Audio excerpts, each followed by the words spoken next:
اس کی تب و تاب کا باعث اس کا ہے سوز دروں، تاکہ قید مشرق و مغرب سے آ جائے بروں، اپنے مشرق سے برآمد ہوتا ہے وہ جلوہ مست، اور کر لیتا ہے پہنائے جہاں کو زیر دست۔ اس کی فطرت مشرق و مغرب سے ہے یکسر بری، گرچہ عالم میں ہے وہ از روئے نسبت خاوری۔ اقوانی کہہ رہے ہیں آفتاب اگرچہ مشرق سے طلوع ہوتا ہے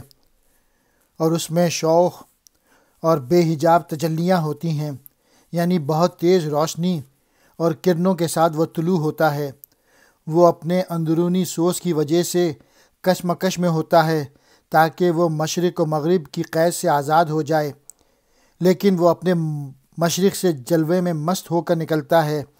یہاں تک کہ وہ تمام کائنات کو ہاتھ میں لے لیتا ہے۔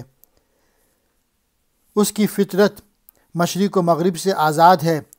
گو وہ نسبت کے لحاظ سے مشرقی ہے، مطلب یہ کہ مرد جو ہے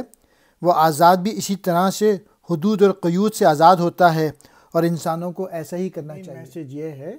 کہ انسان کے لیے پوری دنیا موجود ہے، وہ جہاں چاہے اپنی صلاحیتیں بڑھا سکتا ہے، وہ اپنے آپ کو کسی ایک جگہ پہ قید نہیں کرنا چاہیے کہ میرا تعلق اس خطے سے، مشرق سے، مغرب سے، اس ملک سے ہے۔ اللہ تعالیٰ نے یہ دنیا پورے انسان کے لیے پوری کائنات بنائی ہے، اس کو کسی اپنے آپ کو لیبل نہیں لگانا چاہیے کہ میرا اس ملک سے تعلق ہے یا اس خطے سے تعلق ہے۔ انسان کے لیے اللہ تعالیٰ نے پوری دنیا بنائی ہے، یہ صرف انسانوں نے ہی جو ہے ملک وغیرہ کر کے انسانوں کو بانٹ دیا ہے۔ خاوری کہتے ہیں مشرقی کو۔